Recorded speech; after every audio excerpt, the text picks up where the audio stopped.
Hi. Hey, this is Pam Vincent, the CEO of the Modern Women's Life magazine, and our class today is the bio, how to write a personal and a professional bio. Welcome.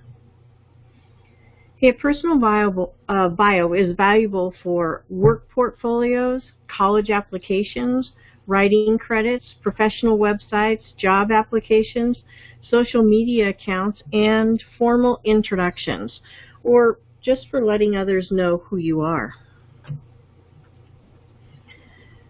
First, you want to decide who your bio is for. That'll help you decide if you should write it formal or personal, with a more professional tone or a casual tone, or even a little bit funny. It'll also help you decide whether you're writing it in first person or third person. First person is the I or me. For instance, I'm Pam Vincent, the CEO of the Modern Women's Life online magazine. I'm passionate about equipping families to build home-based businesses.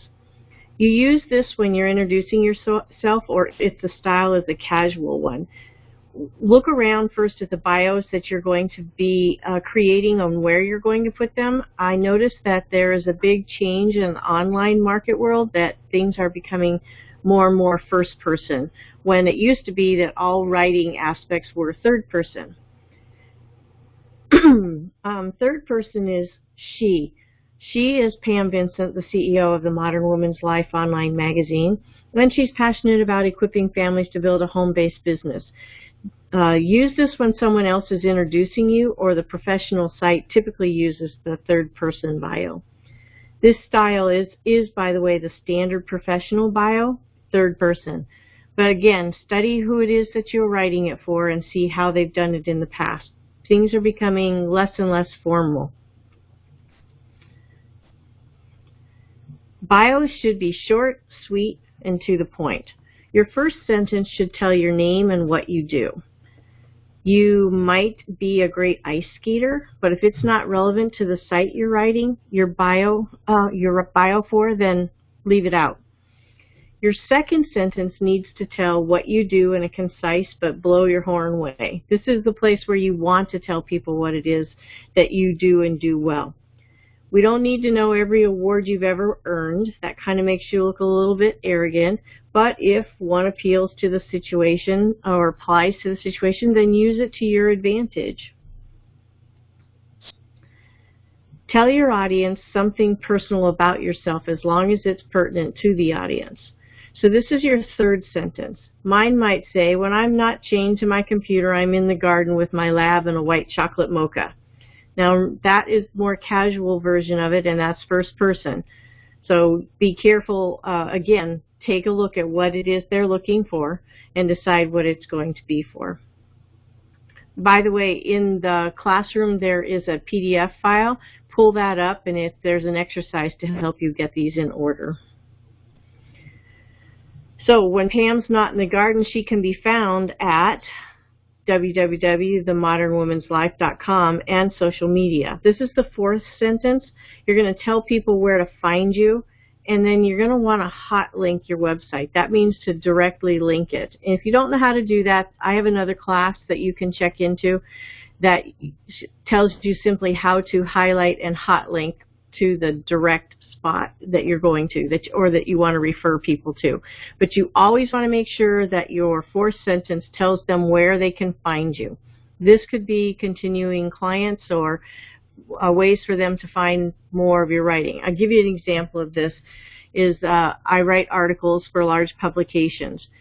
I do that on purpose so that I get bios at the end, and I hot link to my website. When people come to my website, believe it or not, that's how I pick up extra jobs. Someone perhaps will sign up for my newsletter and then decide that they would like me to help them build their business, or they simply see my writing and they will contact me to write something for them. So it's a great marketing tool. There are some social media do's and don'ts. Do use social media as advertising. Do use social media to allow clients personal knowledge of you, but keep it positive. Be really careful about this one. During an election year, social media tends to pull apart people. I don't need to know who you vote for. That is your personal thing. Unless your job is to be promoting people for your affiliated party, I don't need to know that. So be careful that you don't post things that divide. Do keep your personal and your business sites separate. So if you have a personal site and you like to show that you went to a wild party all weekend long and drank till you fell over, put that on your personal and then set your personal to private so only your friends will see that. I got to tell you, I am surprised at how many times people do things like that, and then they are eliciting people for jobs. When I get people on for the Featured Women's Magazine, I go look at their Facebook sites. I don't want to be embarrassed on my website or with my job or with my clients, and so I vet them. And I will go look at their Facebook, their Twitter, those kinds of things. And if they are trying to, perhaps they have a job that is a cleaning business, and they're going to be inside your home, and yet they're ranting and raving about how they got an assault charge. Hey, I'm not going to hire them to be inside my home. Or if they are working with kids, and yet what we see are pictures constantly of them in drunken parties, or pictures of them dressed a little too sexy, over the top with alcohol. Believe it or not, I've seen these kinds of things. I'm not exactly interested in having them work with my children then. So just be really careful what you put on it. Have a business site, and then only post positive things and things about your business on there, and then leave that open to the public. Social media is like being on a job interview 24/7, so you want to be sure you interview well. Don't post negative, partying, or controversial subjects that divide people, or if you want to keep them, keep your social media private, like I said. And if you're looking for someone to, I already said this, if you're looking for someone to clean your house and find pictures of them drinking and over the top, I'm not going to trust them inside my home. So just be aware of what you're putting out there. Don't talk about your clients, even if you don't mention their name. Somebody you know will know them, or they'll recognize themselves, and you could be looking at a lawsuit. So be very, very careful with your social media. Your first draft should be 250 words. Your second draft should be 125 words. And believe it or not, some places only want 25 words. Most of the places that I write for that allow you a bio at the end, 25 words is it. Edit and revise and choose your words carefully. Make sure that every word is doing their job. I know this sounds like a daunting task. I want you to hang in there. Just keep planning for your success and know where you're going, and take one step at a time. A year from today, you're going to be a pro at this. And when it feels daunting, remember, I'm always in your corner. I'm always here on the videos to help you out. You've got this. You can do it. You've got this.